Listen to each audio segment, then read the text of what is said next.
آج جو مجھے موضوع دیا گیا ہے اس کے لیے میں نے سورہ اعراف کی آیت نمبر 157 کا آخری ٹکڑا جو ہے وہ آپ کو سنایا ہے۔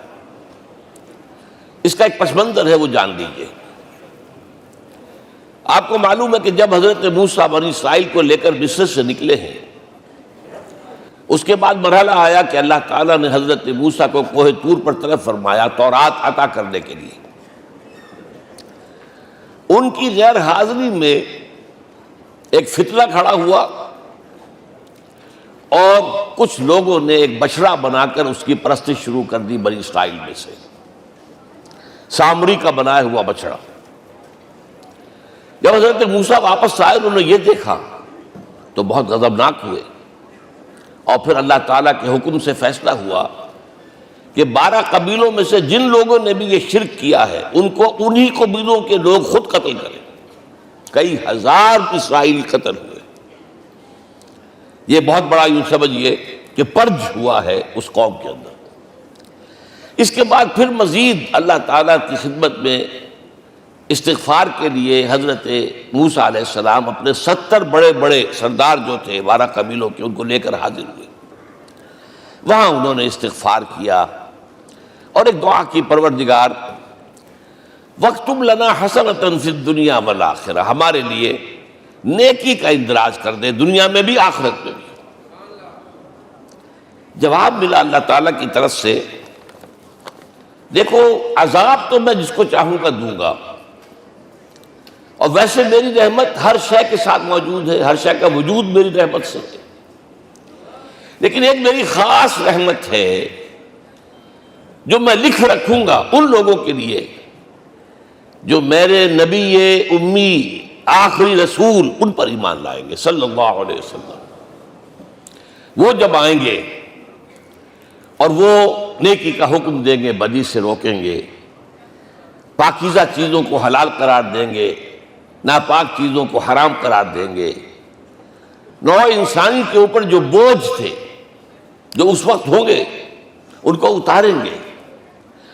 وہ جب آئیں گے تو جو لوگ فَالَّذِينَ آمَنُوا بِهِ نمبر 1، وَعَزَّرُوهُ نمبر 2، وَنَصَرُوهُ نمبر 3، وَاتَّبَعُوا النُّورَ الَّذِي أُنزِلَ مَعَهُ أُولَٰئِكَ هُمُ الْمُفْلِحُونَ، جو لوگ ان پر ایمان لائیں گے، ان کی تعظیم اور توقیر کریں گے، ان کی مدد کریں گے، اور جو نور ان کے ساتھ نازل کیا جائے گا یعنی قرآن، اس کی پیروی کریں گے، وہ ہوں گے جو فلاح پانے والے ہوں گے، میری خصوصی رحمت سے حصہ ان کو ملے گا۔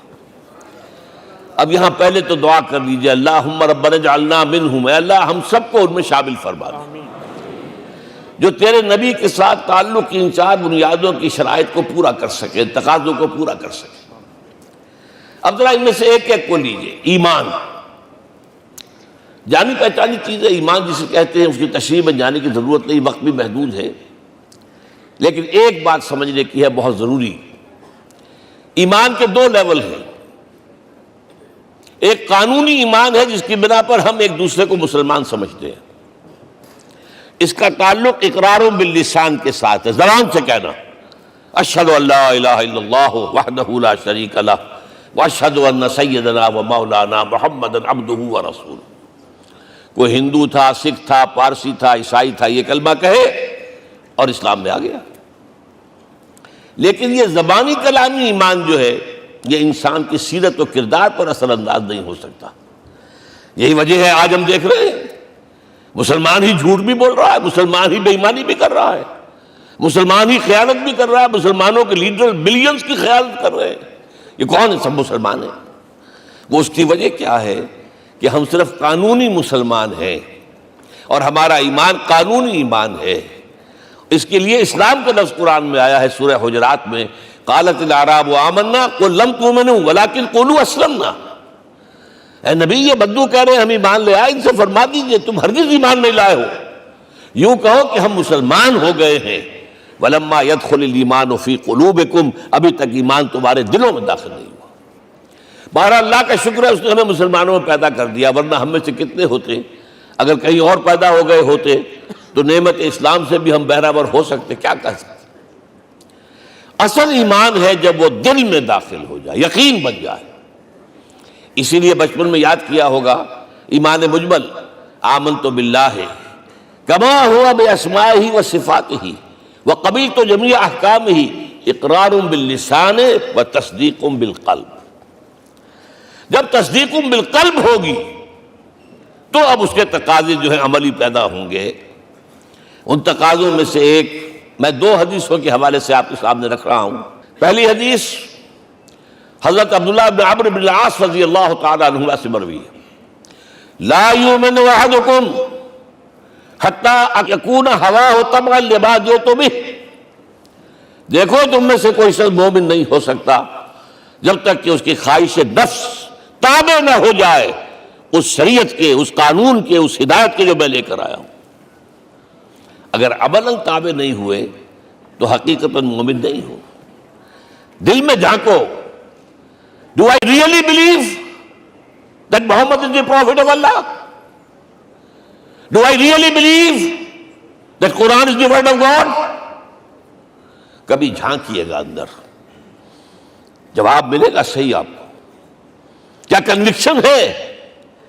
کنوکشن ہو اور پھر حضور کی پیروی نہ ہو، حضور کے احکام کی پابندی نہ ہو، اللہ کے قوانین کی پابندی نہ ہو، کیسے ممکن ہے؟ حضور تو فرماتے ہیں صلی اللہ علیہ وسلم، ایک ایسی بد اخلاقی اور کج خلقی پر صرف اسے کوئی گناہ کبیرہ بھی نہیں کہیں گے۔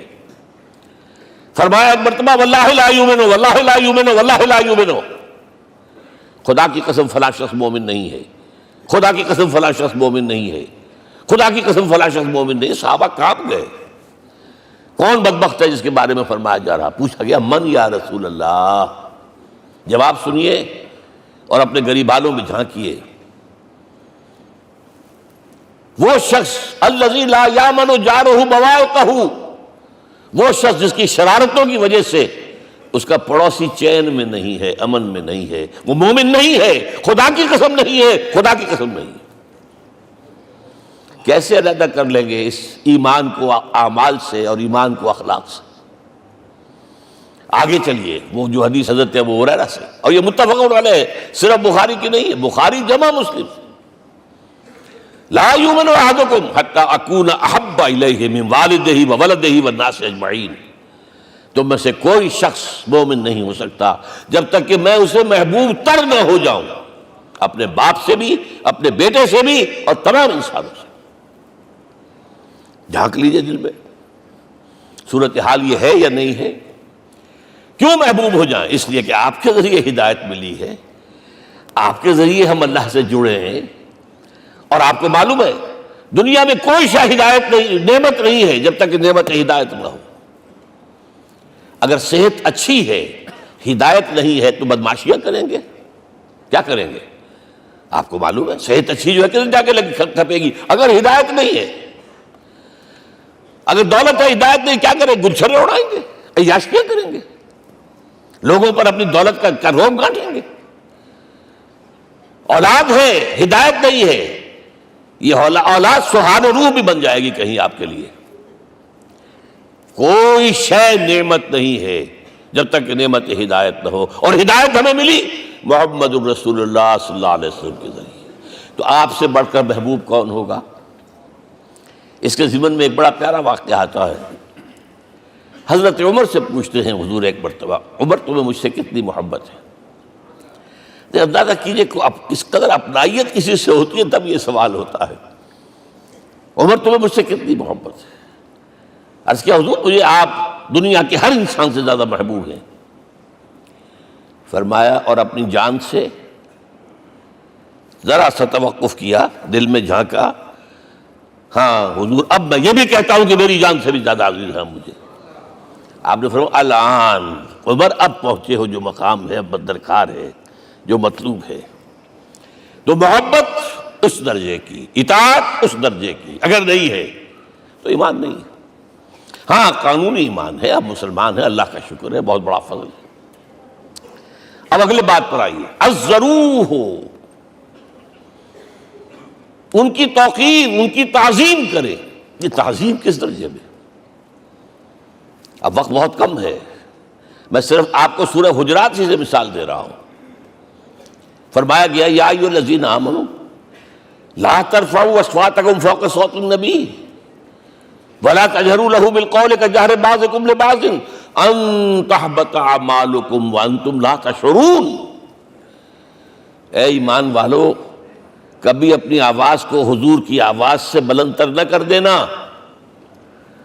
کبھی جس طرح بلند آواز سے ایک دوسرے سے بات کرتے ہو ایسے نہ کر بیٹھنا، مبادا تمہارے سارے اعمال حبط ہو جائیں اور تمہیں پتہ بھی نہ چلے. تم تو کہو گے میں نے کوئی گناہ کبیرہ تو نہیں کیا، میں نے کوئی ڈاکہ نہیں ڈالا، چوری نہیں کی، کوئی زنا نہیں کیا، کوئی شراب نہیں پی، لیکن یہ سوء ادب لا ترفعوا اصواتکم فوق صوت النبی ولا تجہروا لہ بالقول کجہر بعضکم لبعض ان تحبط اعمالکم وانتم لا تشعرون. یہاں ایک میں عملی بات بھی آپ کے سامنے رکھ دوں. صحابہ کے بارے میں تو بات سمجھ میں آ گئی کہ اپنی آوازیں پست رکھیں. ہم کیسے کریں؟ ہمارا ایک طرز عمل ہونا چاہیے. اگر کسی گفتگو میں کوئی شخص کہ حضور نے یہ فرمایا ہے، کبھی یہ نہ کہے میں نہیں مانتا. ہاں توقف کر لیں، بھائی میں تحقیق کروں گا کہ واقعی یہ حدیث صحیح ہے یا نہیں ہے. ٹھیک، ضروری نہیں کہ جو کہہ دیں مان لیں آپ. محدثین نے کتنی محنتیں کر کر کے چھانٹی کی ہے، لہذا یہ. لیکن فوراً اگر آپ نے کہا نہیں میں نہیں مانتا، یہ عقل کے خلاف ہے، یہ فلاں ہے، یہ وہ ہے، یہ ہے کہ جو آپ سوء ادب کے مرتکب ہو رہے ہیں نبی اکرم صلی اللہ علیہ وسلم کی بارگاہ میں. ہاں توقف کریں، غور کریں، تحقیق کریں، معلوم ہو کہ یہ حدیث پختہ نہیں ہے، مستند نہیں ہے، پھر دوسری بات ہے. اور یہ جان لیجئے ہمارا جو معاشرہ ہے اس کا ایک قانونی جو ہے احاطہ ہے. یہ بھی سورہ حجرات کی پہلی آیت ہے، یا ایھا الذین آمنوا لا تقدموا بین یدی اللہ ورسولہ. اللہ اور اس کے رسول کے احکام کا دائرہ ہے، اس کے اندر اندر رہو، باہر نہیں نکل سکتے. لیکن اس دائرے کے اندر ایک مرکزی شخصیت جس کی دل آویزی، جس کا حسن سلوک، جس کا حسن کردار، جس کا حسن اخلاق مرکز بن جائے، تمام لوگوں کی جذباتی محبت کا مرکز بن جائے، اگر یہ نہیں ہوگا تو معاشرہ مضبوط نہیں ہوگا. محض قانون اور دستور پر معاشرہ مضبوط نہیں ہوتا. کسی شخصیت، اب آپ کو معلوم ہے آخر ہندوستان کے معاشرے میں گاندھی کا ایک مقام ہے کہ نہیں ہے؟ آخر یہ سارا معاملہ چل رہا ہے اسی کے گرد کے نہیں؟ ماؤ زے تنگ کے معاملہ ہے کہ نہیں ہے؟ یہ سارا معاملہ دنیا میں عام لوگ کہہ دیتے، ریشنلسٹ لوگ، کہ ان چیزوں کی کیا ضرورت ہے؟ بھائی قانون دیکھنا چاہیے، دستور دیکھنا چاہیے، حکم دیکھنا نہیں. بھائی جذباتی وابستگی، کہ ایک ہستی تو ایسی ہو کہ جس کے کچھ کہنے پر فوراً زبانیں بند ہو جائیں. اور اس کا نقشہ میں سعودی عرب میں دیکھتا ہوں، اگر وہاں کے دو بدو لڑ رہے ہوں سخت اور ایک دوسرے کو کھانے کو دوڑ رہے ہوں، کوئی شخص کہتے صلی علی النبی، فوراً خاموش. معلوم ہوتا ہے آگ کے اوپر کسی نے پانی ڈال دیا، خاموش، صلی علی النبی، صرف یہ کہنے سے. یہ جذباتی وابستگی اگر محمد سے نہیں ہے صلی اللہ علیہ وسلم تو آپ کا معاشرہ کبھی مضبوط نہیں ہوگا. یہ مرکزی شخصیت، یہ مرکز ہے. اسی لیے ان کے احترام کا یہ درجہ ہے، کیونکہ اس سے کیا ہوگا؟ تمہارا شیرازہ بکھر جائے گا. اگر ان کے ساتھ جذباتی محبت نہیں ہوگی تمہارا شیرازہ بکھر جائے گا. یہ آیا معاملہ. اب میں آپ کو بتانا چاہتا ہوں تہذیب. ہمارے ہاں اصل میں بدقسمتی سے ہم سیرت کی تقریریں کرتے ہیں، حضور کی عظمت بیان کرنے کی کوشش کرتے ہیں. کچھ لوگ تو خیر حضور کی زلفیں ہیں، حضور کی آنکھیں ہیں، حضور کی کملی ہے، حضور کا سایہ نہیں تھا وغیرہ، یہ باتیں اپنی جگہ ہیں، ہر چیز ٹھیک ہے. لیکن یہ جان لیجئے حضور کی اصل عظمت ایک نبی اور رسول کی حیثیت سے ہے، اور وہ شے وہ ہے جہاں جبرائیل کے بھی پر جل رہے ہیں، اس کی حقیقت کون جانتا ہے؟ میں ایک مثال دے رہا ہوں آپ کو کہ حضور 100 میں مثال رکھا کرتے تھے. آج روزہ رکھا، شام کو افطار نہیں کیا، وہ رات کو چل رہا ہے روزہ، اگلے روز پھر وہ کنٹینیو کر رہا ہے شام تک. 2 دن کا 100 میں مثال، 3 دن کا بھی رکھتے تھے. صحابہ نے اجازت چاہی، حضور ہمیں بھی اجازت دے دیں. نہیں، آج کے حضور آپ تو رکھتے ہیں، ہمیں منع کرتے ہیں. اب سنیے، ایکم مثلی، تمہیں سے کون ہے مجھ جیسا؟ ابھی تو عند ربی، میں تو اپنے رب کے پاس رات گزارتا ہوں. ہوا یطعمنی ویسقین، وہ مجھے کھلاتا اور پلاتا ہے. کیا سمجھیں گے ہم؟ کیا ہماری سمجھ میں آئے گا؟ یہ معاملہ نبوت کے جو اسرار و رموز ہیں، ان کا جو مقام اور مرتبہ ہے، وہ کوئی نبی پہچان سکتا، غیر نبی تو پہچان ہی نہیں سکتا. ایک ڈاکٹر کا کیا مقام ہے اپنے فن میں، وہ کوئی ڈاکٹر ہی سمجھ سکے گا نا، غیر ڈاکٹر کہاں سمجھے گا؟ اور حقیقت میں وہی سمجھے گا جو اس سے بھی اوپر کا ڈاکٹر ہے. نیچے والا تو نہیں سمجھ سکتا. جو کمتر ہے وہ تو صرف اوپر دیکھے گا، اللہ اللہ خیر صلی اللہ. جو اوپر ہے اور ظاہر ہے محمد سے اوپر کوئی نہیں صلی اللہ علیہ وسلم. یہی وجہ ہے، دیکھیے شیخ سعدی کو کیا کہنا پڑا، یا صاحب الجمال و یا سید البشر من وجهك المرير قد نور القمر لا يمكن الثناء كما كان حقه بعد خدا بزرگ توئی قصہ مختصر. اے محمد صلی اللہ علیہ وسلم، آپ کی ثنا جیسے کہ حق ہے ہو ہی نہیں سکتی. غالب اس سے بھی آگے گیا ہے، میں بات ابھی آپ کو سناتا ہوں شعر اس کا. آپ کی ثنا کا حق ادا ہو ہی نہیں سکتا. بس ہم یہ جانتے ہیں اللہ کے بعد آپ کا مقام. غالب جو آگے گیا ہے کہتا ہے، غالب ثنائے خواجہ بیزداں گزاشتیم کہاں ذات پاک مرتبہ دان محمد است. اے غالب، ہم نے تو حضور کی ثنا تو اللہ کے حوالے کر دی ہے، اس لیے کہ وہی ذات پاک جانتا ہے مرتبہ محمد کا کیا ہے صلی اللہ علیہ وسلم. ہم بیان کرنے کی کوشش کریں گے تو توہین کر بیٹھیں گے. ایک لطیفہ ہے، ایک بیچارہ کوئی دیہاتی کہیں پھنسا ہوا تھا کسی جگہ، تھکا ہوا چل رہا تھا، ڈپٹی کمشنر صاحب جا رہے تھے، کار میں بٹھا لیا. اب اس نے کہا، پتر تینوں اللہ پٹواری کرے. اب اس غریب کے جو ہے اس کے ذہن میں تو پٹواری سے اوپر تو کچھ ہے ہی نہیں. اس کے قلم سے جو ہے ادھر کا انتقال ادھر ہو گیا، ادھر چلی گئی. تو ڈی سی کو وہ تعریف کر رہا ہے، اپنے سمجھ کے مطابق پٹواری کرے. تو ہم کہیں پٹواری والا معاملہ نہ کریں. ہاں، ایک پہلو ایسا ہے جس کے حوالے سے حضور کی عظمت ہماری سمجھ میں آئے گی. حضور ایک انسان کی حیثیت سے کیا تھے، ایک باپ کی حیثیت سے آپ کا کیا طرز عمل تھا. ذرا یاد کیجئے، جگر گوشہ رسول حضرت فاطمہ بطول رضی اللہ تعالیٰ عنہ وہ حاضر ہوتی، ابا جان دیکھیے چکی پیس پیس کر یہ گھٹے پڑ گئے میرے ہاتھ میں، یہ کنویں سے پانی لاتی ہوں، مشکیزیں کہ یہاں پر بندیاں پڑ گئی. حضور اب تو عام لوگوں پر بھی آسانیاں ہیں، لوگوں کے ہاں غلام آ گئے ہیں، کنیزیں آ گئی ہیں، مال و دولت آ گئی ہے. مجھے بھی کوئی غلام کنیز عطا ہو جائے. اور آپ کو معلوم ہے یہ لخت جگر نور چشم محمد کی سب سے پیاری بیٹی صلی اللہ علیہ وسلم، کوئی شک نہیں اس میں، فاطمہ، کیا بیتی ہوگی حضور کے قلب پر.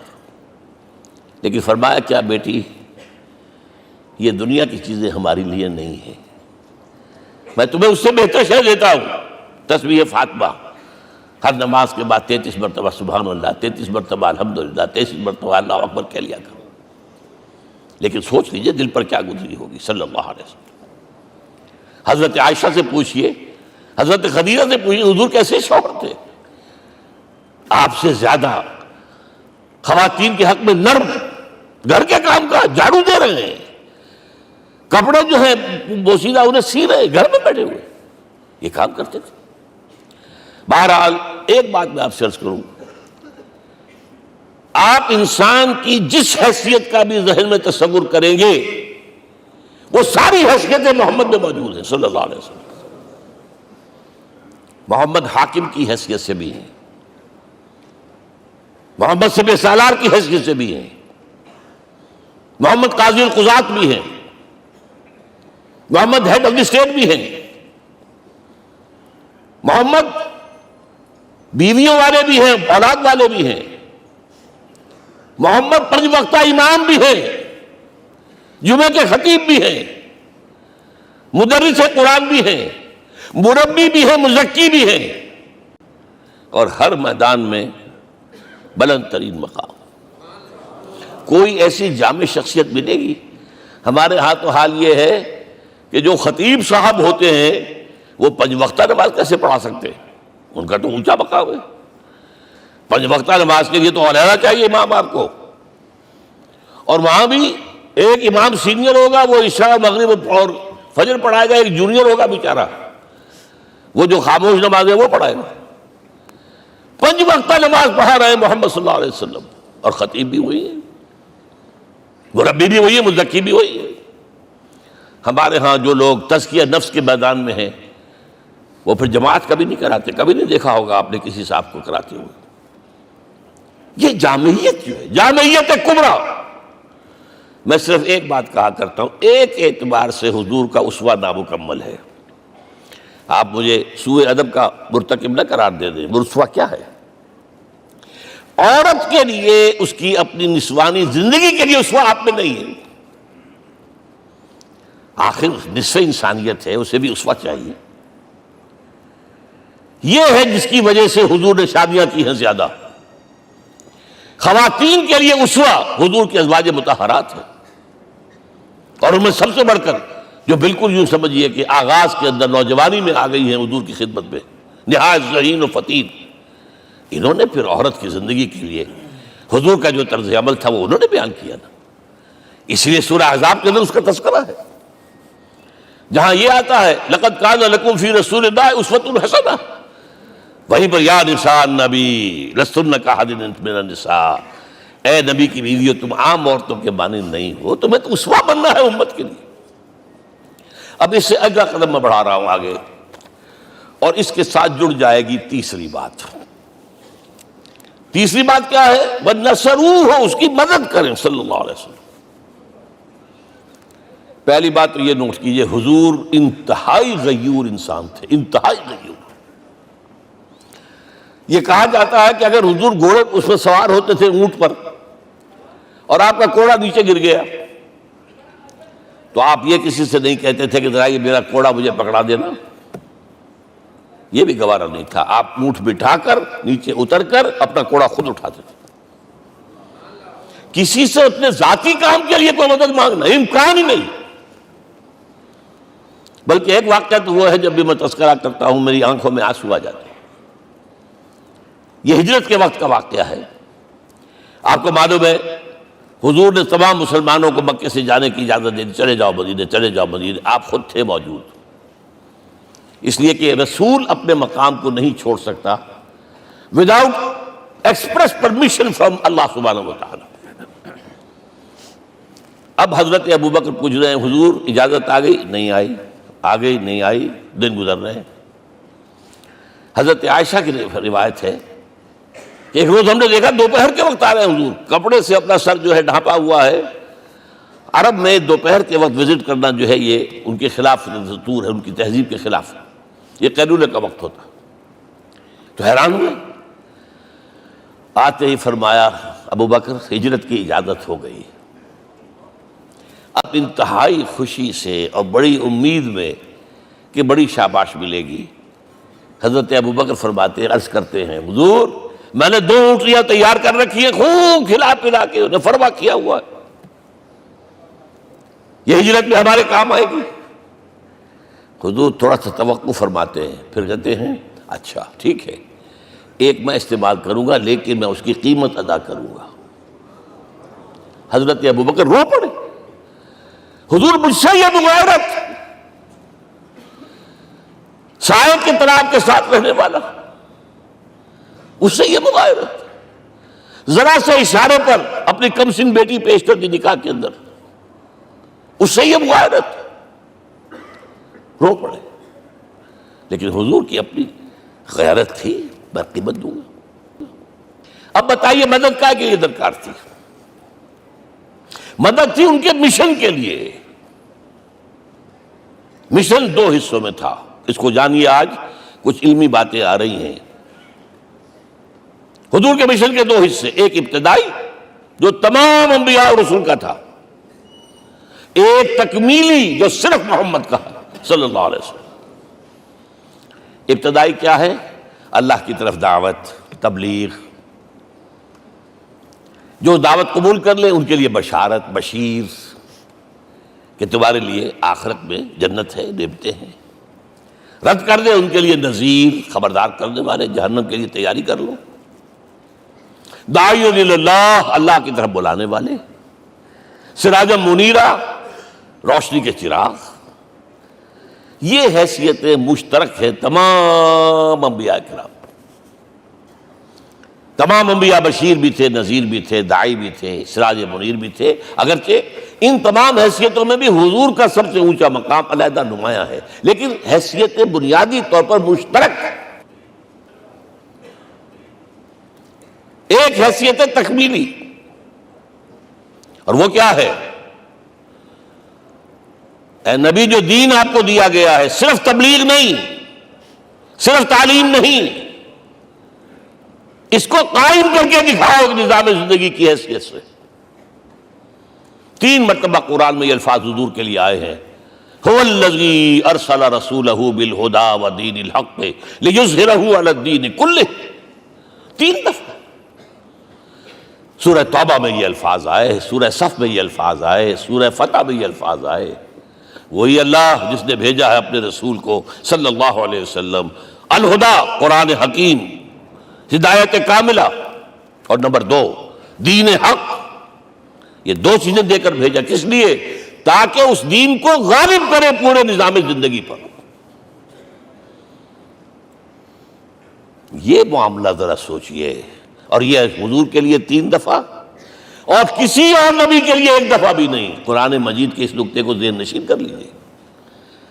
اصل میں یہ کیا ہے؟ اسے ہم یوں کہیں گے، ایک ہے نبوت و رسالت، ایک ہے تکمیل نبوت و رسالت۔ ہمارے ہاں ختم نبوت کے اوپر تو زور دیا گیا ہے، اور صحیح دیا گیا ہے، ایمان کا ہمارا جز ہے۔ حضور کے بعد کسی نے بھی دعویٰ کیا نبوت کا، وہ جھوٹا کذاب دجال، جس نے مانا وہ بہرحال دائرہ اسلام سے خارج ہے، اور جو بھی کچھ ہوا کرے وہ۔ یہ چونکہ قانونی بات تھی، اس لیے اس کا حق ادا کیا علماء کرام نے۔ واقعہ یہ ہے کہ اس میں کوئی کمی نہیں رکھی، لیکن حضور کی فضیلت اس میں نہیں ہے۔ فرض کیجئے کہ نبوت چلی آ رہی تھی ہموار طور پر، ایک جگہ آ کے ختم ہو گئی، تو فضیلت کون سی ہوئی؟ نہیں، نبوت و رسالت تدریجاً ترقی کرتے ہوئے اپنے نقطۂ عروج کو پہنچ کر ختم ہوئی۔ یہ ہے فضیلت۔ اب آپ سوچئے، الہدا دیا گیا حضور کو، تو کیا تورات میں ہدایت نہیں تھی؟ سورہ اعراف کی آیت ہے، سورہ مائدہ کی، انا انزلنا التوراۃ فیہا ھدی ونور۔ ہم نے نازل کی تھی تورات، اس میں ہدایت بھی تھی، نور بھی تھا۔ ہم مانتے ہیں اللہ کی کتاب تھی۔ وہی فرمایا ہے انجیل فیہا ھدی ونور، اس میں ہدایت بھی تھی، نور بھی تھا۔ پھر یہ الہدا قرآن آیا۔ یہ کیا ہے؟ ہدایت نے درجہ بدرجہ ترقی کرتے ہوئے قرآن میں آ کر کامل ہو گئی، ہدایت کامل۔ وجہ کیا ہے؟ انسان کا شعور بھی تو درجہ بدرجہ بڑھا ہے۔ ایک وقت تھا ہمارا بچپن تھا، فکر کے اعتبار سے، سوچ کے اعتبار سے، علم کے اعتبار سے، ہمارے آباء و اجداد کبھی جو رہتے تھے غاروں کے اندر یا کبھی آئے ہیں تو کیا تھا ان کے پاس؟ اب اس وقت جو ہے کسی کو آپ پرائمری کے بچے کو پی ایچ ڈی ڈاکٹر رکھ دیجئے ٹیوٹر، تو کیا پڑھائے گا تو وہی جو پرائمری کا بچہ سمجھ سکے۔ لہذا وہ جو کہا گیا تھا آدم کو اس زمین کی خلافت دیتے، فَإِمَّا يَأْتِيَنَّكُم مِّنِّي هُدًى فَمَن تَبِعَ هُدَايَ فَلَا خَوْفٌ عَلَيْهِمْ وَلَا هُمْ يَحْزَنُونَ۔ یہ ہدایت رفتہ رفتہ آئے گی، آئے گی، آئے گی، آئے گی۔ اور یہ بات جان لیجئے، پروفیسر ڈاکٹر محمد شریف نے جو کتاب لکھی ہے فلسفے کی تاریخ پر، اس میں بتایا ہے کہ 1200 برس انسانی تاریخ کے بہت ہی پروڈکٹیو ہے فلسفیانہ فکر کے لیے۔ From 600 BC to 600 AD 1200 years, سارے فلسفے اسی میں پیدا ہوئے۔ سقراط، مختار، افلاطون اور یہ سب نکل گیا، کنفیوشس بھی آ گیا، تاؤ بھی آ گیا، اور بدھ بھی آ گیا، جین بھی آ گیا، سب آ گئے۔ گویا کہ انسان جب کچھ سوچ سکتا تھا، جتنا سوچ سکتا تھا سوچ چکا، اور یہ بھی سنا دوں، حضرت عیسیٰ نے کہا تھا اپنے حواریوں سے، ڈپارٹنگ جو میسج تھا، مجھے ابھی تم سے اور بھی بہت باتیں کرنی تھی لیکن تم ان کا تحمل نہیں کر سکو گے، جب وہ فارقلیت آئے گا صلی اللہ علیہ وسلم تو تمہیں سب کچھ بتائے گا۔ لہذا جب انسان بلوغت کو پہنچا ہے فلسفیانہ فکر کے اعتبار سے، تب، اور یہ بھی نوٹ کر لیجئے، بہت اہم بات کہہ رہا ہوں، چند مہینے غار حرا کی تنہائیوں میں اللہ تعالیٰ نے حضور کو وہ سارا ذہنی سفر طے کرایا ہے۔ کیا کرتے تھے حضور جا کر غار حرا میں؟ کبھی سوچا آپ نے؟ اگر آپ یہودیوں میں پیدا ہوئے ہوتے تو یہودی طرز پر آپ عبادت کرتے، اگر کہیں عیسائیوں میں پیدا ہوتے تو عیسائیوں کی طرف پر آپ تو نہیں تھے، آپ تو پیدا وہ مشرکین میں شرک کرنے کا امکان ہی نہیں آپ کے لیے، تو کیا کرتے تھے؟ حدیث کے الفاظ یہ یتحنس فی، وہاں جا کر عبادت کرتے تھے۔ اب شارحین حدیث نے بہت عمدہ لکھا ہے، کان صفت تعبدہ فی غار حرا التفکر والاعتبار، غار حرا میں آپ کی عبادت فکر، غور و فکر، تفکر و اعتبار، جس کی میں تعبیر یہ کر رہا ہوں، جس کو کہا کبھی اکبر الہ آبادی نے، خدا کے کام دیکھو بعد کیا ہے اور کیا پہلے، نظر آتا ہے مجھ کو بدر سے غار حرا پہلے۔ تم غار حرا کو نہیں جانتے؟ مصطفیٰ اندر حرا خلوت گزید، قوم آئین و حکومت آفرید۔ The most productive part of the period life of Muhammad is that which he passed in غار حرا۔ فکر کی ساری جو ہیں بلندیاں طے کی، تب آیا ہے اقرا بسم ربک، اب اللہ کا الہدیٰ شروع ہوا ہے۔ اچھا، اسی طرح نمبر 2، دین حق مکمل ہوا ہے۔ ورنہ جب ہم کبھی غاروں میں رہتے تھے کسی میونسپلٹی کا بھی سوال نہیں، نظام کسے کہیں گے؟ پھر یہ ہے کہ قبائلی نظام آیا، چلیے ایک شیخ ہے اس کا کہنا ماننا ہے سب کو، کچھ نظام تو بن گیا نا، اور نظام جہاں آئے گا جکڑ بندی ہو جائے گی۔ اب تم فلاں قبیلے کے شخص ہو، اس کا قبیلے کا سردار یہ، تمہیں حکم ماننا پڑے گا، اس قبیلے کی روایت یہ ہے، تمہیں پیروی کرنی پڑے گی، you have to do it whether you like it or not۔ پھر آپ کی سٹی اسٹیٹس وجود میں آئی، پھر امپائرز وجود میں آ گئے، 400-500 برس سے رومن امپائر، 400-500 برس سے ایرانین امپائر عرب کے اوپر ایسے تھی جیسے افغان کے سر کے اوپر بہت بڑا جو ہے پگڑ رکھا ہوتا ہے۔ کتنا بڑا ہوتا ہے؟ وہ کسی نے شعر کہا بھی تھا، مجھے تو اب یاد نہیں، کہ سر پہ باندھے ہوئے پورا افغانستان۔ میرا خیال ہے ضمیر جعفری۔ تو کیا تھا یہ جزیرہ نما عرب، یہ جزیرہ کہلاتا ہے، الجزیرہ، الجزیرہ، اس لیے کہ نیچے آپ کو معلوم ہے بحیرہ عرب، ادھر جو ہے خلیج آ رہی ہے آخر تک، ادھر سے بحیرہ قلزم جا رہا ہے، اور پھر خلیج عقبہ آ گئی ہے، تو یہ سارا جو ہے جزیرہ نما ہے، اس سے پیننسولا۔ لیکن عرب اوپر 2 اور ہیں، عراق عرب، شام عرب۔ عراق عرب پر قبضہ ایران کا، شام عرب پر رومیوں کا۔ اور جب یہ سلطنتیں بن گئیں تو گویا کہ انسان شکنجے میں آ گیا۔ ظلم، محنت کرے کسان، عیش کرے جاگیردار، اور بادشاہ محل بنائے، لگان وہاں سے آ رہا ہے۔ از جفائے دے خدایاں کشتے دہقانہ خراب، کرگے پر بیٹھا ہوا کوئی کھدر بن رہا ہے، ٹیکس دو۔ بادشاہ محل بھی بنائے گا، عیاشیاں بھی کرے گا، سارا نسوانی حسن جو ہے کوہ قاف کا لے آئے گا اپنے ہاں، اور پھر فوج بھی رکھے گا، ذرا تم نے گردن اٹھائی تو تمہاری سرکوبی کرنے کے لیے فوج تیار ہے۔ یہ جب جکڑ بند آئی ہے انسان پر، تب محمد کو بھیجا گیا ہے۔ دلی بیٹ، اسے آزاد کرانے والا، دین حق دیا گیا۔ یہ دین حق قرآن مجید میں اسی لیے کہا گیا، یہ میں کہہ رہا ہوں تکمیل رسالت النبوت۔ الیوم اکملت لکم دینکم واتممت علیکم نعمتی ورضیت لکم الاسلام دینا۔ آج میں نے تمہارے لیے تمہارے دین کو کامل کر دیا ہے، یہ مکمل نظام زندگی ہم نے دیا ہے، پہلے تھا ہی نہیں۔ لہذا کسی اور نبی سے یہ نہیں کہا گیا کہ اس کو غالب کرو، میں نے آپ کو بتا دیا کہیں نہیں ہے، نہ نوح، نہ ہود، نہ صالح، نہ ابراہیم، نہ موسیٰ، نہ عیسیٰ، کوئی بھی نہیں۔ اور حضور سے کہا گیا یہ دین اب غالب کرو۔ اگر صرف تم کتاب میں لکھ کر دے جاؤ اور اس کے مثال پیش نہ کر سکو، دنیا کہے گی بہت اچھی شاعری ہے، آج بھی آپ کو معلوم ہے دی ریپبلک کتاب زندہ ہے، لیکن آج تک ایک دن کے لیے بھی وہ نظام کہیں قائم ہوا ہے؟ ہم یہی کہیں گے کہ ٹھیک ہے، یہ جو ہے ایک خواب ہے، اللہ اللہ فرض، اس کے سوا کیا یوٹوپیا ہے؟ اس نظام کو قائم کر کے دکھاؤ۔ اب آپ اس کو اینالائز کر لیجئے، اچھی طرح سمجھ لیجئے۔ It was the revolutionary role which was assigned to محمد صلی اللہ علیہ وسلم۔ نظام کو بدلنا، اسی کا نام تو انقلاب ہے۔ انقلاب کسے کہتے ہیں؟ دنیا میں دو نظام ایک جگہ نہیں ہو سکتے، مذہب 100 بھی ہو سکتے ایک جگہ۔ مذہب لمیٹڈ ہے، آپ کی ذاتی زندگی، آپ کے کچھ عقائد ہیں، کچھ عبادات ہیں، کچھ رسومات ہیں، کچھ سوشل رائٹس ہیں، یہ ہے بس۔ تو یہ تو 100 بھی دے کین کو ایگزسٹ۔ امریکہ میں کتنے ہیں؟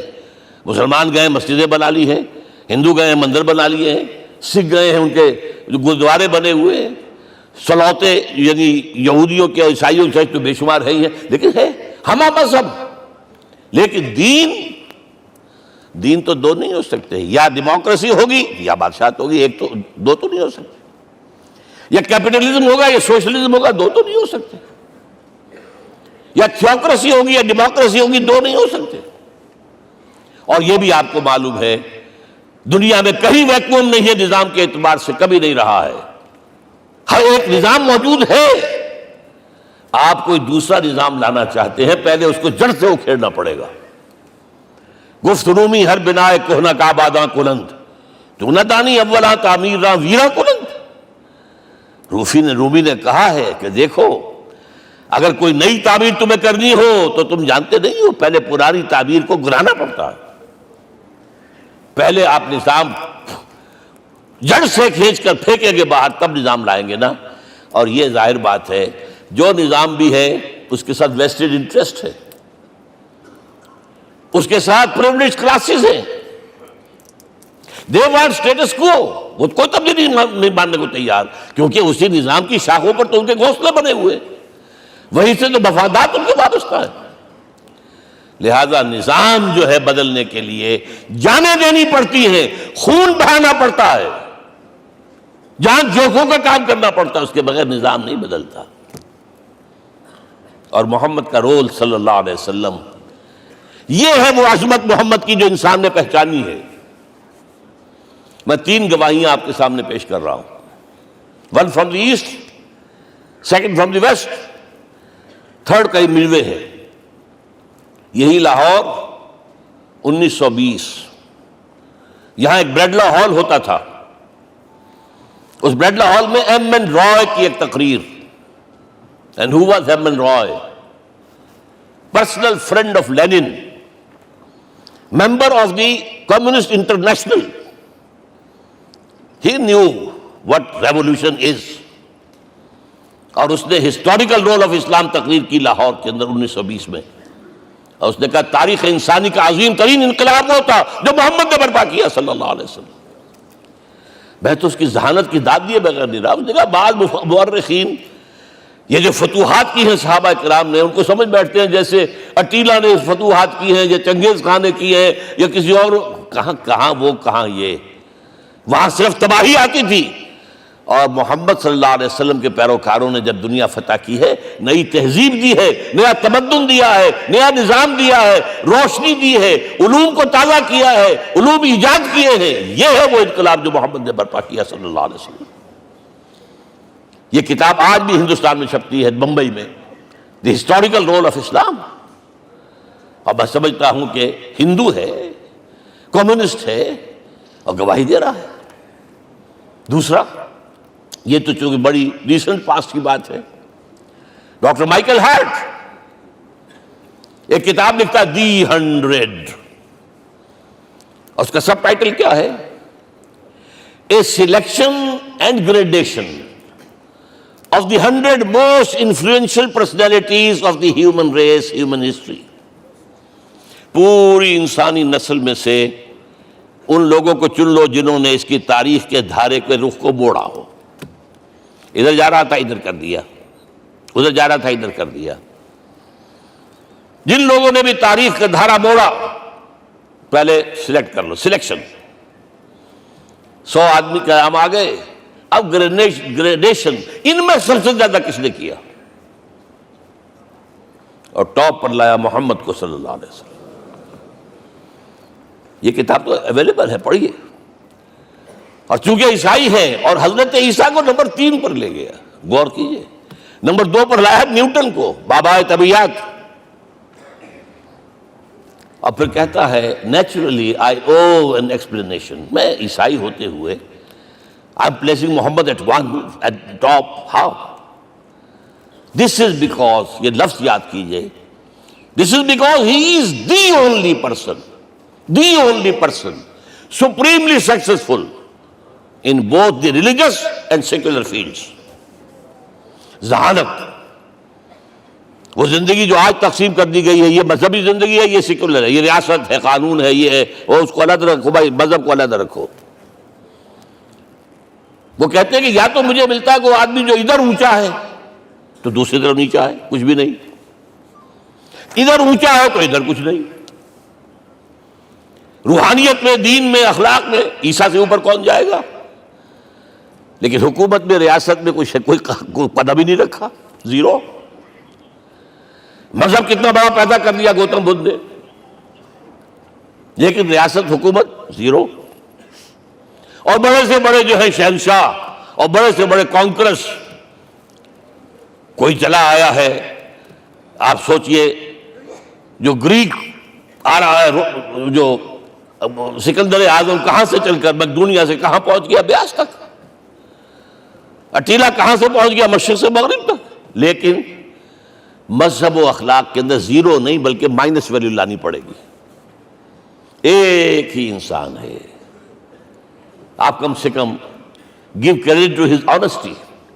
ایک ہی انسان، دو ہے ہی نہیں. He is the only person supremely successful in both the religious and the secular fields. اب آئیے تیسری میں گواہی دے رہا ہوں ایک ایسے شخص کی جو ویسے شاتم رسول ہے، گالیاں دی ہیں اس نے، بدترین گالیاں دی ہیں، رقیق حملے کیے، جیسے رشدی نے کیے ہیں، ایسے تسلیمہ نسرین نے کیے ہیں، سب اس طرح کے کیے ہیں. وہ ایچ جی ویلز ہے، فکشن سٹوری رائٹر، ہسٹورین بھی ہے. 2 کتابیں ہیں اس کی تاریخ پر، تاریخ انسانی عالم، short history of the world and concise history of the world. جو رقیق حملے کیے ہیں میں اس کا ذکر نہیں کر، ذکر اس لیے کر دیا کہ معلوم ہے وہ دشمن ہے، دوست نہیں ہے. اگر کسی کا دوست ہوگا تو تعریف کر ہی گا. وہ دشمن ہے، میں اسٹیبلش کرنا چاہتا ہوں. He is enemy. اور عربی زبان کا ایک مقولہ یہ ہے کہ الفضل ما شہدت بہ الاعداء، فضیلت تو وہ ہوتی ہے جس کی گواہی دشمن دے.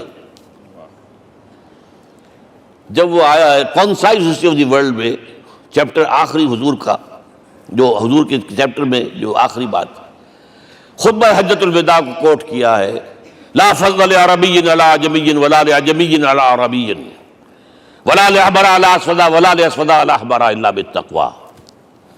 کسی عرب کو کسی عجمی پر کوئی فضیلت نہیں، کسی عجمی کو کسی عرب پر کوئی فضیلت نہیں، کسی گولے کو کسی کالے پر کوئی فضیلت نہیں، اور کسی کالے کو کسی گورے پر کوئی فضیلت نہیں. ہاں، تقوی کے ساتھ فضیلت ہے.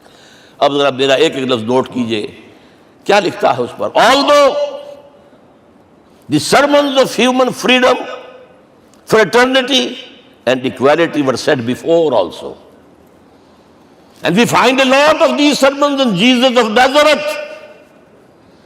مسیح ناصری حضرت عیسیٰ علیہ السلام کے ہاں بھی واعظ تو ہمیں بہت ملتے ہیں، but it must be accepted that it was Muhammad صلی اللہ علیہ وسلم who for the first time in history established a society based on these principles.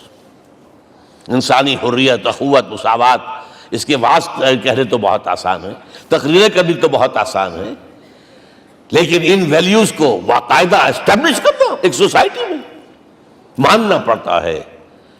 یہ اسے دینا پڑا کریڈٹ جو بھی ہے. لیکن ایک بات نوٹ کر لیں، مبادہ کہیں آپ میرے بارے میں سوء ظن ہو جائے، تازہ ایڈیشن جو اب اویلیبل ہے اس میں سے یہ نکال دیے گئے ہیں. آج کے جو ان کے ایڈیٹرز ہیں ان کے حلق سے نیچے نہیں اتر رہے. اتنی بڑی حقیقت. آپ پنجاب لائبریری یا پبلک لائبریری سے جا کے پرانا ایڈیشن لیجئے، concise history of the world کے اندر آپ کو یہ الفاظ مل جائیں گے.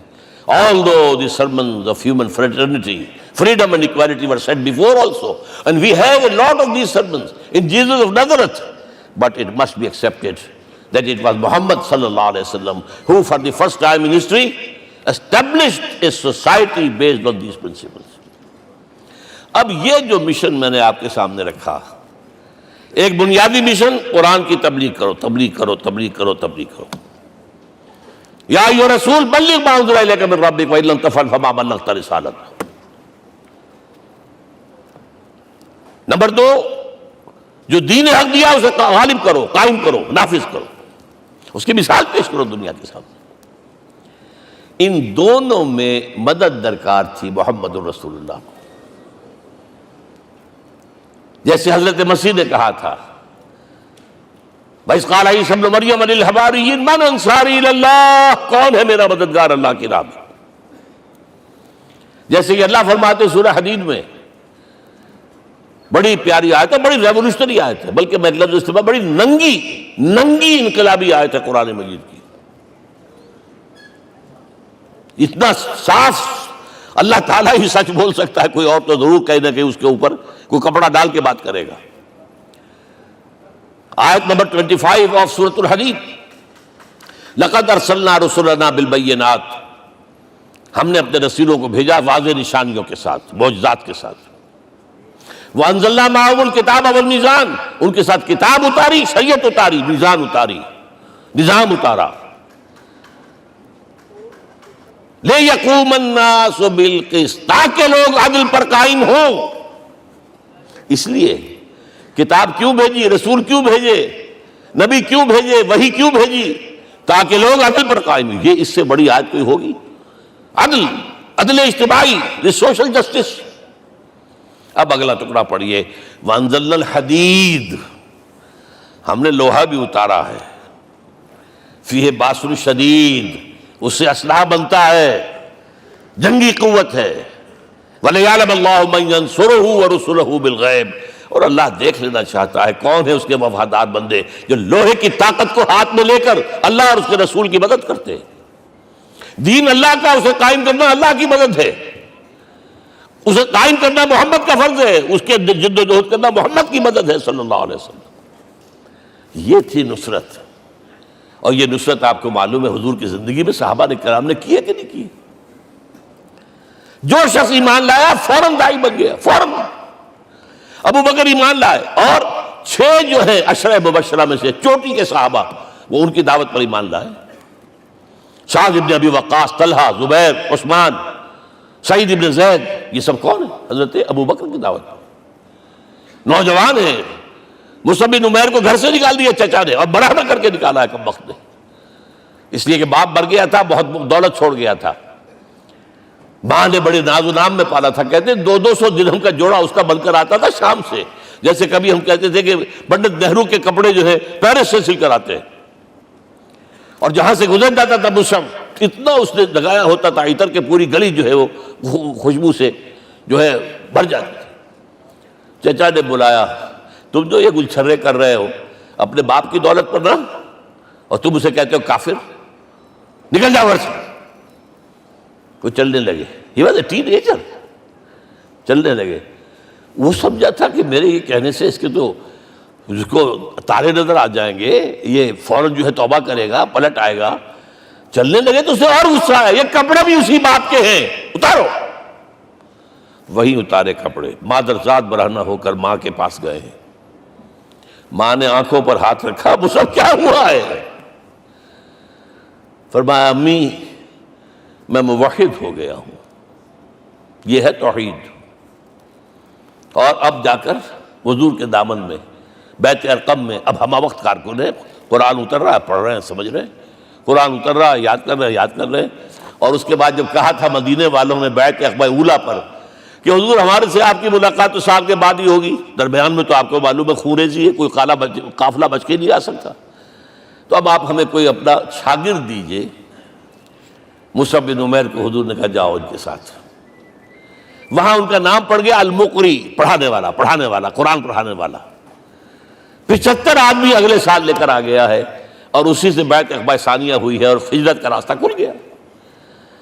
اور اس کو ایک دفعہ حضور نے دیکھا، مسجد کے دروازے کے سامنے سے گزر رہا تھا مصعب، پھٹا ہوا کمبل تھا جس میں لپیٹا ہوا تھا۔ حضور کی آنکھوں میں آنسو آ گئے۔ غزوہ احد میں شہید ہوا کس طرح؟ علم بردار تھا، ایک ہاتھ پر وار پڑا ہے، کٹ کے گر گیا، ایک ہاتھ سے تھاما، دوسرے پر بھی گر گیا، دونوں جو بچے ہوئے حصے تھے اس سے تھاما۔ پھر جب ختم ہو گئے، اس کے بعد جو ہے جب دفن کر رہے تھے تو حضور کے سامنے پرابلم لایا گیا۔ مصعب کے جسم پر تو کوئی کپڑا ہی نہیں تھا سوائے ایک چادر کے، ایک دھوتی، اللہ اللہ خیر صلی اللہ۔ اور شہید کا کفن ہوتا ہے اس کا اپنا لباس۔ حضور وہ اتنا چھوٹی ہے وہ چادر کہ پاؤں ڈھانپتے ہیں تو سر کھل جاتا ہے، سر ڈھانپتے ہیں تو پاؤں کھل جاتے ہیں۔ فرمایا سر کو ڈھانپ دو کپڑے سے اور پیروں پر گھاس ڈال دو۔ That was the last dress which Musab got۔ تو یہ لوگ جو تھے محمد رسول اللہ والذین معہ، یہ ساتھی حضور کے جنہوں نے حضور کے مشن میں آپ کا ساتھ دیا۔ اور ایک خاص مرحلے کا تو میں آپ کے سامنے ذکر ہی کر دوں، اس لیے کہ دین کی اقامت، دین کا غلبہ، اس میں تو جہاد اور قتال آئے گا لا محالہ۔ Nobody is going to allow you to change the system۔ اگر سسٹم بدلتا ہے تو اس کے ساتھ جو مفادات بدلتے ہیں وہ ختم ہو جاتے ہیں، جو پرولیجز ہیں وہ ختم ہو جاتے ہیں۔ لہذا جب غزوہ بدر کا مرحلہ آیا ہے، حضور نے مجلس شورا منعقد کی، اور آپ نے جو وحی سے آپ کو بتا دیا گیا تھا، دیکھو ایک قافلہ آ رہا ہے شمال سے، مال غنیمت سے لدا پھدا ہے، اور 50 صرف اس کے ساتھ محافظ ہیں۔ ایک لشکر آ رہا ہے جنوب سے، ویل کانٹے سے لیس، اور اللہ نے وعدہ کیا ہے کہ ایک پر ضرور تمہیں فتح دے گا، بتاؤ کدھر چلے۔ یہ اصل میں کسی بھی سپہ سالار کے لیے وقت ہوتا ہے کہ اپنے ساتھیوں کے مورال کا اندازہ کرے۔ کچھ ہوں گے ہم جیسے کمزور بھی، انہوں نے کہا کہ حضور پہلے قافلے کی طرف چلے، آسانی سے فتح بھی ہو جائے گی اور ہتھیار مل جائیں گے ہمیں، ہمارے پاس تو ہتھیار بھی نہیں ہے، گنتی کے لوگوں کے پاس تلواریں بھی نہیں سب کے پاس، تو 50 آدمیوں کے ہتھیار تو ملیں گے، پھر لشکر سے نپٹ لیں۔ اب حضور کہہ رہے ہیں اشیرونی اشیرونی اشیرونی۔ حضرت مقداد بن اسود کھڑے ہوتے ہیں، حضور ہمیں موسیٰ کے ساتھی نہ سمجھیے جنہوں نے کہہ دیا فَاذْهَبْ أَنْتَ وَرَبُّكَ فَقَاتِلَا إِنَّا هَاهُنَا قَاعِدُونَ۔ ہم موسیٰ کے ساتھی نہیں ہیں، ہم آپ کے جانثار ہیں، آپ جو آپ کی نیت ہے آپ بسم اللہ کیجیے، اب آپ کو کیا پتا ہمارے ذریعے آپ کو اللہ تعالیٰ آنکھوں کی ٹھنڈک عطا فرمائے۔ حضور پھر فرمائے مجھے مشورہ دو، مجھے مشورہ دو۔ تب خیال آیا سعد ابن عبادہ رضی اللہ تعالیٰ عنہ کو، جو رئیس انصار تھے، ہو نہ ہو یہ ہماری طرف روئے سخن ہے، کیونکہ بیعت عقبہ ثانیہ جس کے نتیجے میں ہجرت ہوئی ہے اس میں طے یہ ہوا تھا کہ اگر یہ مکے والے مدینے پر حملہ آور ہوں گے آپ کو ختم کرنے کے لیے، ہم آپ کی حفاظت ایسے ہی کریں گے جیسے اپنے بیوی بچوں کی۔ اور ابھی مدینے پر حملہ ہوا نہیں ہے، حضور پری ایمپٹ کر رہے ہیں، باہر نکل کر مقابلہ کرنا چاہ رہے ہیں، تو گویا کہ انصار کور نہیں ہوتے اس کے اندر، اس لیے بار بار اشیرونی، مجھے مشورہ دو۔ اب سعد بن عبادہ کھڑے ہوتے ہیں، کأنک تعنینا یا رسول اللہ صلی اللہ علیہ وسلم، اے اللہ کے رسول شاید آپ کا روئے سخن ہماری جانب ہے، فإنا آمنا بک وصدقناک، ہم آپ پر ایمان لا چکے ہیں، ہم نے آپ کی تصدیق کی، اب ہمارے پاس چوائس کون سا ہے؟ اگر آپ آگے چلیں ہم پیچھے چلیں گے، اگر برق الغماد تک پہنچیں گے ہم اپنی اونٹنیوں کو دبلا کر دیں گے، یمن کا آخری شہر جو ہے برق الغماد، اور اگر آپ ساحل سمندر پر کھڑے ہو کر اپنی سواری سمندر میں ڈالیں گے ہم بھی ڈال دیں۔ بہرحال یہ مراحل ہیں کہ جن سے گزر کر حضور نے اللہ کے دین کو غالب کیا اور قائم کیا، اور اس ہر سطح پر، ہر مرحلے پر صحابہ کرام نے آپ کا ساتھ دیا، جہاں آپ کا پسینہ گرا وہاں انہوں نے اپنی خون کی ندیاں بہا دی۔ محمد رسول اللہ والذین معہ اشداء علی الکفار رحماء بینہم، یہ ہے در حقیقت عظمت محمد صلی اللہ علیہ وسلم۔ آج کے دور میں سمجھ لیجیے اچھی طرح، یہ دور جس کا کہ فاتح ہے حضور، فاتح سے مطلب افتتاح کرنے والے، اس دور میں اجتماعی نظام کی اصل اہمیت ہے۔ اجتماعی نظام غلط ہے، ایکسپلائٹیٹو ہے، تقسیم دولت کا نظام غلط ہے، کیا ہوگا؟ ایک طرف دولت جمع ہوگی، ایکومولیشن آف ویلتھ، ایک طرف بھوک، افلاس، فاقہ ہوگا۔ شاہ ولی اللہ دہلوی کہتے ہیں کہ جس معاشرے میں تقسیم دولت کا نظام غلط ہو جائے یہ دو دھاری تلوار ہے، دو دھاری، دونوں طرف کاٹتی ہے۔ ایک طرف دولت جمع ہوگی تو عیاشیاں ہوں گی، بدماشیاں ہوں گی، گلچرے ہوں گے، وہ بھی خراب، معاشرے کے لیے خراب۔ اور ایک طرف فقر ہوگا اور بھوک ہوگی اور فاقہ ہوگا، یہ بھی خراب۔ اس لیے کہ حضور فرماتے ہیں کاد الفقر و یکون کفرا، فقر تو انسان کو کفر کی حد تک پہنچا دیتا ہے، لہذا فق کو کل نظام کو توڑنا ہوگا۔ یہ الفاظ شاہ ولی اللہ دہلوی رحمۃ اللہ علیہ کے، جو 12ویں صدی ہجری کے مجدد ہیں۔ اس نظام کو بدلنا، اب آپ سوچئے حضور صلی اللہ علیہ وسلم نے جب اپنے اس مشن کی تکمیل کر لی، تو میں اب دو باتیں آپ کو بتا رہا ہوں۔ چونکہ حضور کی بعثت صرف عرب کے لیے نہیں تھی، صرف عربوں کے لیے نہیں تھی، صرف ملک عرب کے لیے نہیں تھی۔ اگر یہ ہوتا تو آپ کا کام مکمل ہو گیا تھا، پورے عرب میں اللہ کی حکومت قائم ہو گئی، ایک ایک شخص تک قرآن پہنچ گیا۔ لیکن 5 جگہ قرآن میں آیا ہے وَمَا أَرْسَلْنَاكَ إِلَّا كَافَّةً لِلنَّاسِ بَشِيرًا وَنَذِيرًا، ہم نے نہیں بھیجا آپ کو مگر تمام انسانوں کے لیے بشیر اور نذیر بنا کر۔ لہذا کام مکمل نہیں ہوا۔ اقبال کہتا ہے وقت فرصت ہے کہاں، کام ابھی باقی ہے، نور توحید کا اتمام ابھی باقی ہے۔ یہ بھی تکمیل رسالت کا مظہر ہے کہ حضور سے پہلے کوئی رسول پوری نوع انسانی کے لیے نہیں بھیجا گیا، آپ پہلے رسول ہیں اللہ کے اور آخری جو پوری نوع انسانی کے لیے بھیجے گئے۔ حضرت عیسیٰ نے بھی یہی کہا تھا اپنے حوارین سے، تو سینٹ پال نے اسے تبلیغی مذہب بنایا ہے۔ انجیل میں اب بھی الفاظ موجود ہیں کہ I have been sent in search of the lost sheep of the house of Israel، میں تو اسرائیل کے گھرانے کی کھوئی ہوئی بھیڑوں کی تلاش میں بھیجا گیا ہوں، صرف بنی اسرائیل کے لیے۔ قرآن بھی کہتا ہے رسولا الی بنی اسرائیل، واحد رسول ہیں جو پوری دنیا کے لیے بھیجے گئے۔ اچھا کہہ دینا تو آسان ہو گیا، اس کا مطلب کیا ہے؟ جب تک پوری دنیا پر اللہ کا دین غالب نہ ہو، محمد کا مقصد بعثت ہنوز شرمندہ تکمیل ہے، اور یہ ہوگا، اس کی خبر دی ہے۔ یہ ایک تحفہ میں لے کر آیا آپ کے لیے، 8 صفحے ہیں، لیکن یہ سمجھیے کہ یہ سونے کے حروف سے شر لکھے ہوئے ہیں، وہ احادیث، وہ آیات جن میں حضور نے خبر دی ہے کہ پوری دنیا پر اللہ کا دین غالب ہوگا۔ ہو نہیں سکتا کہ دنیا ختم ہو جائے اور محمد کا مقصد بعثت ابھی مکمل نہ ہو، ناممکن۔ ان آیات کو پڑھیے، ان میں پھر احادیث پڑھیے۔ میں صرف 2 حدیثیں آپ کو سنا دوں۔ ایک میں حضور نے اپنے زمانے سے لے کر قیامت تک کے 5 ادوار گنائے ہیں، آپ پڑھ لیجیے گا، ٹیکسٹ ہے یہ، اور خدا کے لیے اس کی قدر کیجیے گا، یہ آیات ہیں، احادیثیں پھینک نہ دیجیے خدا کے لیے کہیں۔ اور اس کے اندر جو ہے اس وقت کے جو مایوسی کے اندھیارے ہمارے اوپر چھائے ہوئے ہیں، اس کا علاج ہے کہ نہیں، اور بھی دور فلک ہیں ابھی آنے والے، ناز اتنا نہ کریں ہم کو ستانے والے۔ بہرحال حضور نے جب اپنا مشن عرب کی حد تک مکمل کر لیا تو اب ایک بات نوٹ کیجئے، خطبہ حجۃ الوداع 1.25 لاکھ کا بجوا، حضور نے اپنے اس خطبے میں اپنی تعلیمات کے جو اہم نکات تھے انہیں اور دہرایا 3 مرتبہ ایک بات کی ہے۔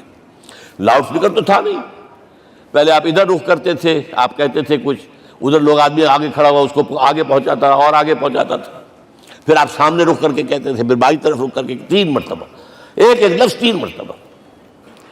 آخر میں ایک سوال کیا ہے، الا هل بلغت، دیکھو لوگوں میں نے پہنچا دیا یا نہیں؟ کیونکہ قرآن میں تحدید آئی تھی، اے نبی، یا ایھا النبی بلغ ما انزل الیک من ربک وان لم تفعل فما بلغت رسالتہ، اے نبی جو کچھ تم پر نازل کیا گیا اللہ کی طرف سے پہنچا دو، اور اگر نہیں کیا تو رسالت کا حق ادا نہیں ہوگا۔ اور اس میں سورہ اعراف کی آیت نمبر 6 اگر پڑھ لیں، فَلَنَسْأَلَنَّ الَّذِينَ أُرْسِلَ إِلَيْهِمْ وَلَنَسْأَلَنَّ الْمُرْسَلِينَ، ہم ان سے بھی پوچھیں گے جن کی طرف رسولوں کو بھیجا، اور رسولوں سے پوچھیں گے ہم نے تمہارے پاس اپنا پیغام پہنچایا تھا، تم نے پہنچایا کہ نہیں لوگوں کو؟ اس لیے حضور نے گواہی لی، الا هل بلغت، دیکھو میں نے پہنچا دیا کہ نہیں؟ اور جواب کیا ملا؟ انا نشہد انک قد بلغت رسالۃ وادیت الامانۃ ونصحت الامۃ وکشفت الغمۃ، ہم گواہ ہیں حضور آپ نے رسالت کا حق ادا کر دیا، امانت کا حق ادا کر دیا، ہماری خیر خواہی کا حق ادا کر دیا، اور گمراہی کے اندھیرے جو ہے انہیں چھانٹ کر رکھ دیا۔ اب آپ نے آسمان کی طرف نگاہ کی، انگشت شہادت سے وہی 3 مرتبہ اللہم اشہد اللہم اشہد اللہم اشہد، اللہ تو بھی گواہ ہے، یہ مان رہے۔ یہ ہے سائی آف ریلیف، یہ بوجھ جو میرے کندھے پر آیا تھا اِنَّا سَنُلْقِي عَلَيْكَ قَوْلًا ثَقِيلًا، یہ اب منتقل ہو گیا، اب امت کو منتقل ہوا۔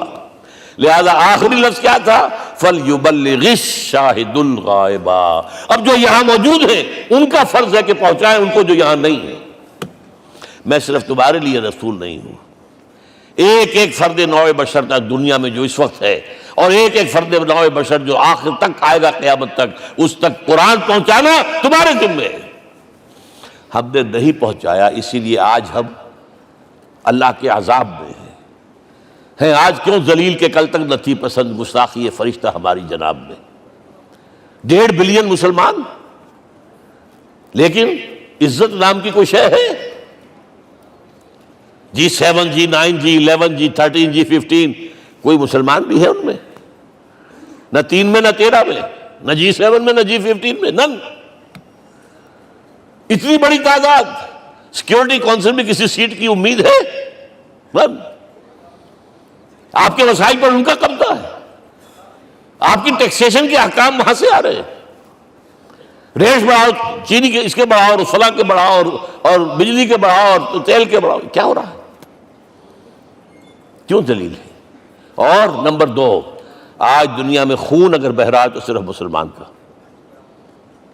ہو گیا، مانند آب ارضا مسلمان کا لہو۔ 60 سال سے کشمیر اور فلسطین، پھر درمیان میں صومالیہ، چچنیا، کوسوو، یہ سب بوسنیا، پھر آپ کو معلوم ہے فلپائنز، پھر جو کچھ ہوا افغانستان میں، اور جو کچھ ہوا اب ہو رہا ہے، جو کچھ ہوا عراق میں۔ یہ کیوں ہے؟ We are criminals number 1. We have not done our duty. ہم نے قرآن کو اپنا امام نہیں بنایا، دوسروں کے سامنے کیا پیش کریں گے؟ ہمارا اپنا سارا نظام سود کے اوپر مبنی ہے۔ بہرحال پہلا فرض یہ ہے، اب اس کو پہنچاؤ، اور یہاں تک فرمایا بلغوا عنی ولو آیۃ، پہنچاؤ میری جانب سے چاہے ایک ہی آیت، preach on my behalf۔ یہ کام جو ہے، جو کہا گیا تھا، واقعہ یہ کہ میں 50 برس سے کر رہا ہوں، یہ آج کی بات نہیں ہے۔ تکمیل اور تدوین فن میں جو بھی حفیظ کا حصہ ہے، نصف صدی کا قصہ ہے، 2-4 برس کی بات نہیں۔ میں میڈیکل کالج کے زمانے سے درس قرآن دے رہا ہوں، جب یہ طلبہ کے اجتماعات کے درمیان درس قرآن ہوتا تھا، جماعت اسلامی کا رکن تھا تو درس قرآن ہوتا تھا، اور اس کے بعد سے میری زندگی کا بیشتر وقت اس میں لگا، بیشتر اور بہتر۔ یہ حضور کا حکم ہے، پہنچاؤ میری جانب سے چاہے ایک یاد پہنچاؤ۔ اچھا، نمبر 2، اب حکم دیا گیا، اس کی مثال میں دے رہا ہوں آپ کے سامنے۔ جب ایران کے ساتھ جنگ شروع ہوئی ہے تو سپہ سالار افواج ایران رستم نے وفد بلایا ایک، اے عربو، تم پہلے بھی ہم پر حملے کیا کرتے تھے، لیکن پہلے لوٹ مار کر کے واپس چلے جاتے تھے۔ یہ جان لیجئے، یہ ہسٹری کا ایک موقع ہے خاص، کہ ایک سیٹلڈ سویلائزیشنز ہوتی ہیں، اور ایک وہ جو رہتے ہیں سطح مرتفع پر، وہاں پانی نہیں ہوتا، وہ فصل کہاں سے آ جائے گی، یا ریگستان میں جو وہاں بستے ہیں وہ کیا کرتے ہیں؟ وہ وقتاً فوقتاً جاتے ہیں، جپٹا مارتے ہیں، لوٹ مار کرتے ہیں، لے کر وہاں سے دولت آتے ہیں، اسی پر ان کی گزارا تھا۔ تو پہلے بھی آیا کرتے تھے، لوٹ مار کر کے چلے جاتے، اس دفعہ پیچھا نہیں چھوڑ رہے، وجہ کیا؟ ایسی پیاری، یہ کئی روایتوں میں آیا ہے، الفاظ مختلف ہو سکتے ہیں۔ جو مسلمان وفد کا سربراہ تھا اس کا جواب سنیے، انا قد ارسلنا، دیکھو رستم، پہلے ہم خود آتے تھے، اب ہمیں بھیجا گیا ہے۔ اللہ نے بھیجا محمد کو، محمد نے بھیجا ہمیں صلی اللہ علیہ وسلم۔ کس لیے؟ لنخرج الناس من ظلمات الجہالت الى نور الایمان ومن جور الملوک الى عدل الاسلام۔ اس لیے بھیجا گیا ہمیں کہ نوع انسانی کو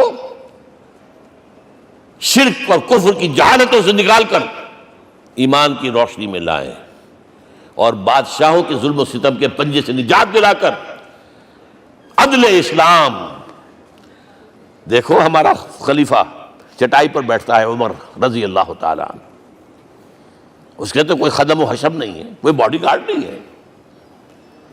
ایک آیا تھا سفیر ایران کا، مدینے میں آ کر گھوما پھرا، کوئی محل نظر نہیں آیا اسے. پوچھتا ہے مسلمانوں سے اینا ملککم، بھائی تمہارا بادشاہ کہاں ہوتا ہے؟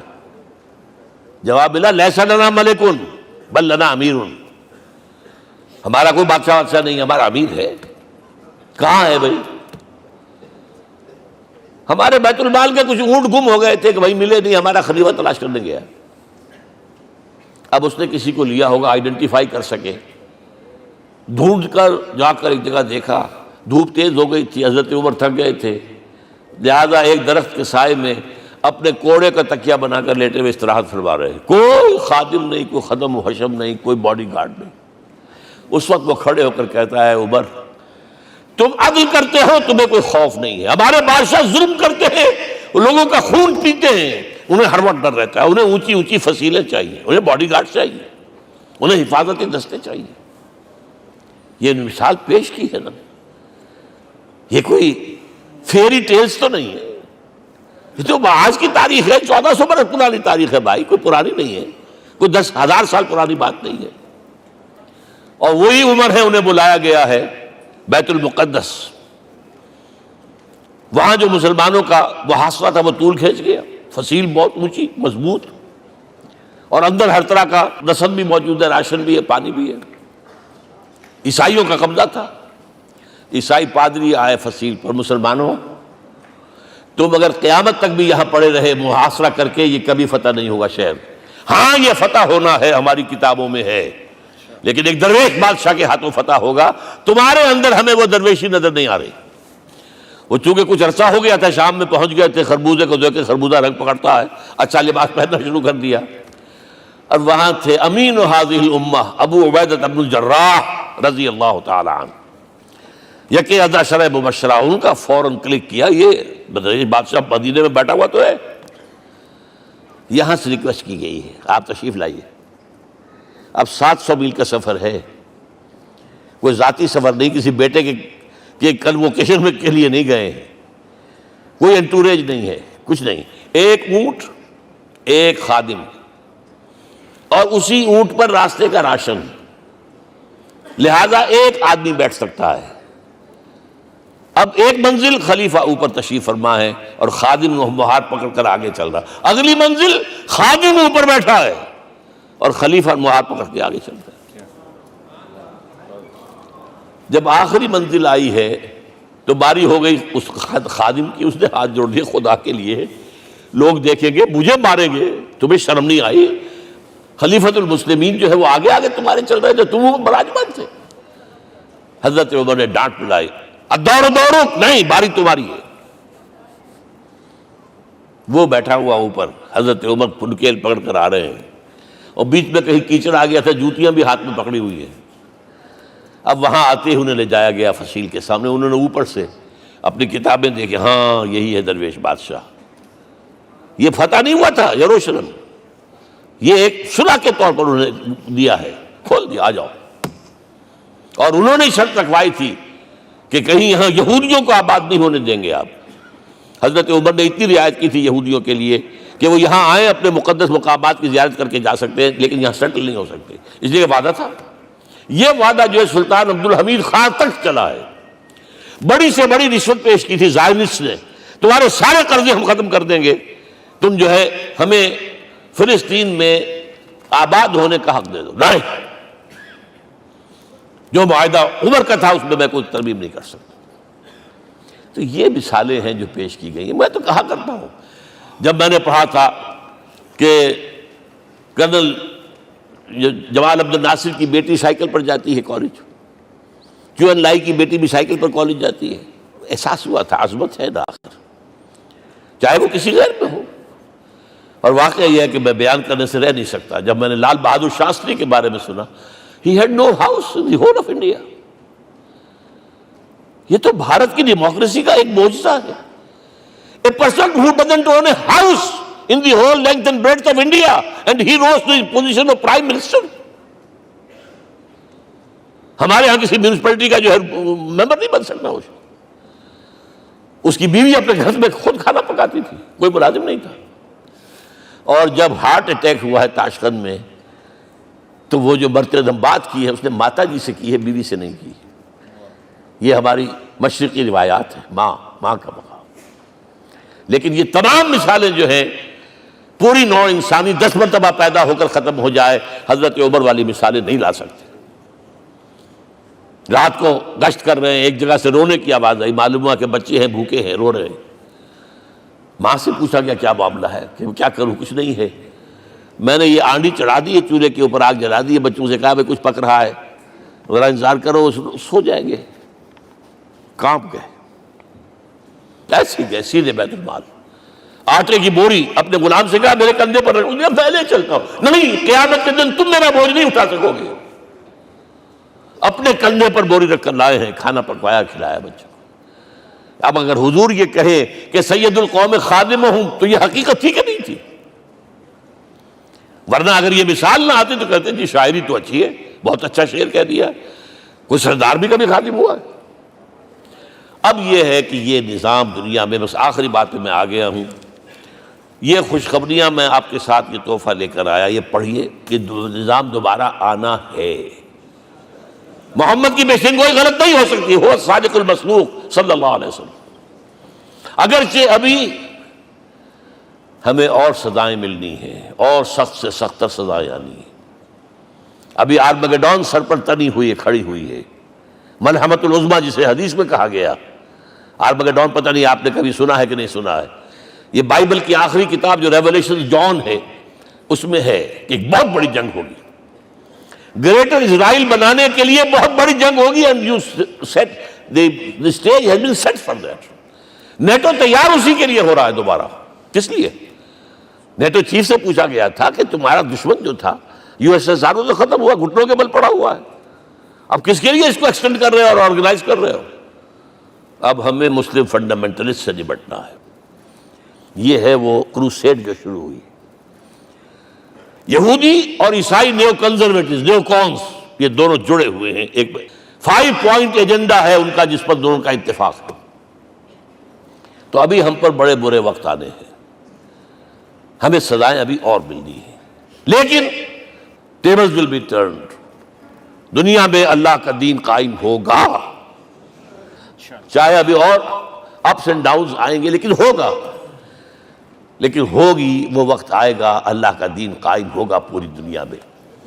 ایک حدیث میں آپ کو سنانے چلا تھا، حضرت ثوبان سے رضی اللہ تعالیٰ عنہ، مسلم شریف کی روایت ہے۔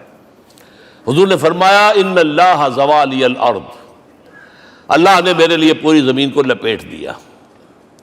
فرائے تو مشارقہا و مغاربہا، میں نے اس کے سارے مشرق دیکھ لیے، سارے مغرب دیکھ لیے۔ وَإِنَّ أُمَّتِي سَيَبْلُغُ مُلْكُهَا مَا زُوِّئَ لِي مِنْهَا، میری امت کی حکومت ان تمام علاقوں پر قائم ہو کر رہے گی جو اللہ نے زمین کو لپیٹ کر مجھے دکھا دیے۔ یہ ہونا ہے، and that is going to be the end of this world۔ آرمگیڈون بھی آ جائے گی پہلے، ملحمۃ العظمیٰ بھی آئے گا، سزائیں بھی ملیں گی، بالآخر وہ ہوگا۔ لیکن آخری بات، میرے اور آپ کے لیے مسئلہ لمحہ فکریہ کیا ہے؟ میں اور آپ کہاں کھڑے ہیں؟ Are we on the side of Allah or on the side of America؟ بہرحال یہ تو جو اپس اینڈ ڈاؤنز آنے ہیں، میرے اور آپ میں سے ہر شخص کے سوچنے کی بات یہ ہے، یہ تو انقلاب تو آئے گا، حضور کے ذریعے سے آیا، کچھ لوگ حضور کے ساتھی بن گئے، ان کی دنیا بن گئی، آخرت بن گئی، قیامت میں کے بعد جو کچھ ملنا ہے اللہ تعالیٰ روح و ریحان و جنت النعیم۔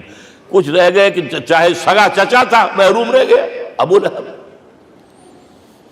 آج بھی یہ قافلہ ادھر چل رہا ہے۔ اقبال نے بالکل ٹھیک کہا ہے کہ دنیا کو ہے پھر مار کا روح و بدن پیش، تہذیب نے پھر اپنے درندوں کو ابھارا، اللہ کو پابر دیے مومن پہ بھروسہ، ابلیس کو یورپ کی مشینوں کا سہارا۔ اور صحیح کہا ہے، آخری بات جو کہہ رہا ہوں، ایک نکتہ میرا رہ گیا ہے، وَاتَّبَعُوا النُّورَ الَّذِي أُنزِلَ مَعَهُ، چوتھی بات، اور یہ کہ وہ لوگ جو اس نور کا اتباع کریں گے کہ جو ان کے ساتھ نازل کیا قرآن، اس لیے کہ قرآن ہی ذریعہ ہے، آلہ انقلاب ہے۔ قرآن انسانوں کو بدلتا ہے، افراد کو، افراد مل کر جماعت بن کر وہ جو انقلاب برپا کرتے. بٹ انڈیویجول چینج، اقبال کے الفاظ میں چوں بجا در رفت جہاں دیگر شود، یہ قرآن اگر کسی کے باطن میں اتر جاتا ہے تو اس کے اندر انقلاب آ جاتا ہے. He is a change person from within واتبعوا النور الذی انزل معہ. لیکن آخری دور کے بارے میں یہ چند اشعار سنا رہا ہوں. شب گریزاں ہوگی آخر جلوہ خورشید سے، یہ چمن معمور ہوگا نغمہ توحید سے، ہو کر رہے گا. اور پھر دلوں کو یاد آ جائے گا پیغام سجود، پھر جبیں خاک حرم سے آشنا ہو جائے گی. اور آنکھ جو کچھ دیکھتی ہے لب پہ آ سکتا نہیں. میں وہ حیرت ہوں کہ دنیا کیا سے کیا ہو جائے. آب روان کبیر تیرے کنارے کوئی دیکھ رہا ہے کسی اور زمانے کے خواب. وہ زمانہ آنا ہے، لیکن دیکھنا یہ ہے کہ میرا اور آپ کا اس میں کتنا حصہ ہے. اقول قولی ھذا واستغفر اللہ لی ولکم ولسائر المسلمین والمسلمات.